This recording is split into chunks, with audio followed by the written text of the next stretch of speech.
দীর্ঘদিন পর যেহেতু বাংলাদেশে নির্বাচন হচ্ছে, আমরা দেখছি নির্বাচনকে কেন্দ্র করে নানা রকম জরিপ হচ্ছে ভোটারদের মধ্যে। কারা নির্বাচনে জিততে পারে এরকম। আমি বহুবার বলেছি, আমি এই অঞ্চলের জরিপকে আসলে খুব একটা গুরুত্ব দেই না।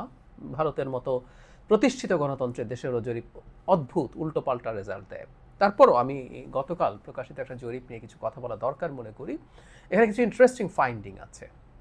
কারণ হচ্ছে এই প্রতিষ্ঠানটাই এর আগে আরও দুবার জরিপ করেছে, তারপরে তৃতীয় জরিপে কিছু র্যাডিক্যাল পরিবর্তন দেখা যাচ্ছে। আমি আগের দুবারের কিছু ইনফরমেশন দিয়ে শুরু করি।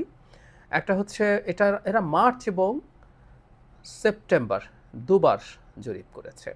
এখানে দেখা যায় যে বিএনপির সমর্থন ৪১.১% বিএনপিকে সমর্থন করছে, জামায়াত ইসলামীকে ৩০.৩%, এটা সেপ্টেম্বরে বলছে। এর আগে এটা খুব কাছাকাছি একই রকম ছিল, মার্চেও একই রকম, মানে মার্চ এবং সেপ্টেম্বর অলমোস্ট একই রকম ছিল। কিন্তু খুবই সারপ্রাইজিং একটা পরিবর্তন হচ্ছে। এবার তারা যে জরিপটা করেছেন সেই জরিপে বলা হচ্ছে 52.80% বিএনপিকে ভোট দিতে চায়, জামাত ও এনসিপি জোটকে ভোট দিতে চায় 31%। খুবই ইন্টারেস্টিং হচ্ছে, জামাত এনসিপি মেলার পরও সেপ্টেম্বরে এনসিপি 4% ভোট দেখাচ্ছিল তাদের জরিপে, জামাতের সাথে যুক্ত হওয়ার পরও যখন একই জায়গায় থাকে, তার মানে এখানে খুব বড় ডিজাস্টার ঘটেছে তাদের। আবারও বলছি, এটা জরিপ বলছে, এই জরিপগুলোকে খুব ক্রেডিবল বলছি না, কিন্তু তারা যেহেতু একই জরিপ করেছেন এবং একই মেথডোলজি ফলো করেছেন, সেই কারণে তাদের এটা এক ধরনের তুলনীয় বিষয় হতেই পারে। একটা কথা একটু জেনে রাখা ভালো, আমি এই প্রসঙ্গে আসব। এই জরিপটা চালানো হয়েছে জানুয়ারি মাসে, প্রেসাইজলি যদি বলি 16 থেকে 27 তারিখ পর্যন্ত। আচ্ছা, এটা একটা ব্যাকগ্রাউন্ড বলে নেওয়া ভালো, ফলে তারা অনেকগুলো টেন্ডেন্সি, মানুষের ভোটিং টেন্ডেন্সি বের করতে পেরেছেন। মার্চ এবং সেপ্টেম্বরে যেসব মানুষকে নিয়ে যে র্যান্ডম স্যাম্পলিংয়ের ভিত্তিতে জরিপ হয়েছিল, দুটো আলাদা র্যান্ডম স্যাম্পলিং ছিল। তৃতীয় জরিপটাতে এই দুটোতে যারা ইনক্লুডেড ছিলেন তাদের মধ্য থেকে আবার র্যান্ডম স্যাম্পলিং করে একটা সংখ্যা নেওয়া হয়েছে। সংখ্যাটা হচ্ছে ৫,১৪৭টা সাক্ষাৎকার নেওয়া হয়েছে। ফলে তাদের পক্ষে ট্রেস করা সহজ ছিল যে কোন ভোটার আগে কিভাবে ভেবেছেন, এখন কিভাবে ভাবছেন এই পর্যায়ে এসে। এটা জানতে গিয়ে দেখা গেল কতগুলো ইন্টারেস্টিং ফাইন্ডিং। সেটা হচ্ছে, এটা আমরা খেয়াল করেছি, হেডলাইন অনেকে বলছেন যে তারেক রহমান 47.6% মনে করেন তারেক রহমান ভবিষ্যৎ প্রধানমন্ত্রী হচ্ছেন। জামায়াত ইসলামের আমির শফিকুর রহমান 22.5%, মানে অর্ধেকেরও কম। নাহিদ ইসলাম প্রধানমন্ত্রী হতে পারেন এরকম একটা কথাও বলছে 2.7%। ইনফ্যাক্ট এই আলাপটা খানিকটা আছে, আমরা জানি মাঠে এই কথা বলা হয়েছিল একটা সময়। জামাত এনসিপি যে জোট হচ্ছে, এনসিপি সম্ভবত চেয়েছিল বা অ্যাটলিস্ট তারা এক্সপেক্ট করছে নাহিদ ইসলামকে প্রধানমন্ত্রী করা হবে যদি তারা নির্বাচনে জেতেন। সো সেই পারসেপশনে হয়তো কেউ কেউ এই ধরনের কথা বলছেন।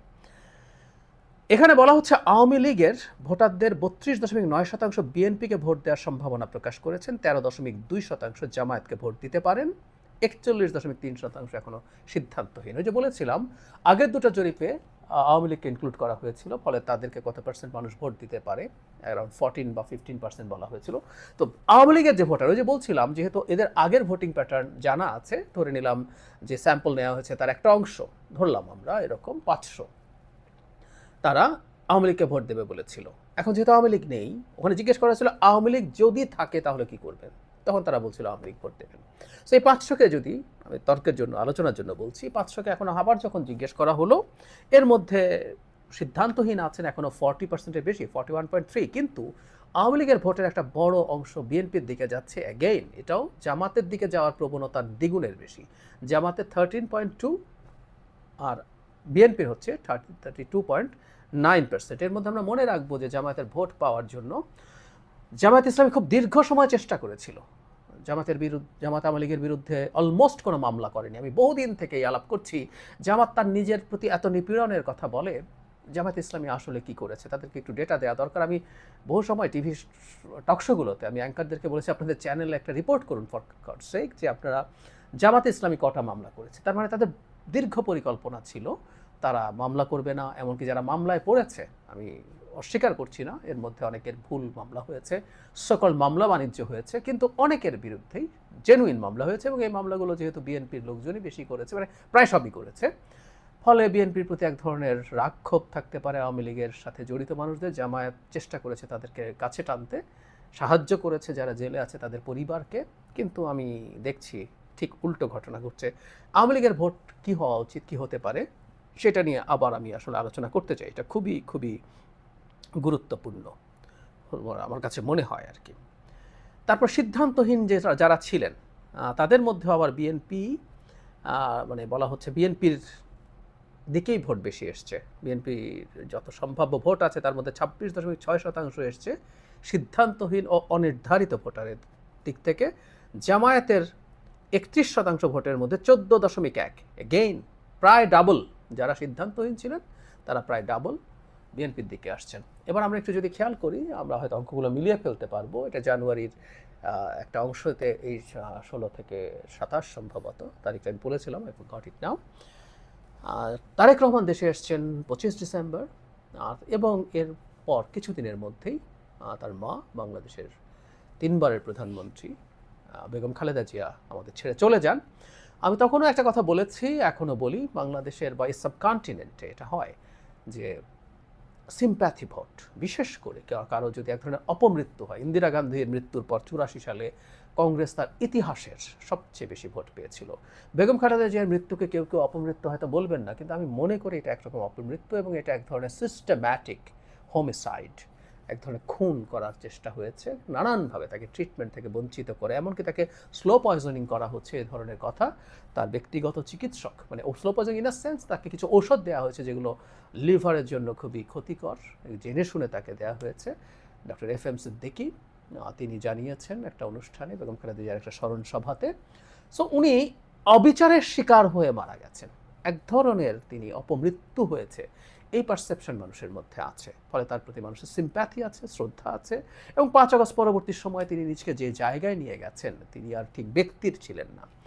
তো সেই জিনিসটার একটা বড় ইম্প্যাক্ট আছে, তারেক রহমানের আছে, এবং আমি মনে করি সামনের দিকে এটা আরও বাড়বে। কারণ তারেক রহমান যখন তার নির্বাচনী ক্যাম্পেইন শুরু করেছেন, তার কয়েকটা দিন এখানে ইনক্লুডেড হয়েছে, কিন্তু তিনি সারা দেশ চষে বেড়াচ্ছেন। আমি গতকালই তার একটা ভাষণ শুনছিলাম, তার ভয়েস ক্র্যাক করেছে, কিন্তু তারপরও তিনি থামছেন না, তিনি ক্রমাগত চলছেন, এবং খুবই সাবলীল, খুবই চমৎকার পারফর্ম তিনি করছেন। আমরা যদি এখন পাশাপাশি ধরি, আমি আগেই বলেছিলাম প্রথম দিনের স্পিচের পর, doctor Shafiqur Rahman is no match, কিছু করার নেই, উনি আসলে ওনার কাছাকাছিও কোনো কিছুতে থাকবেন না।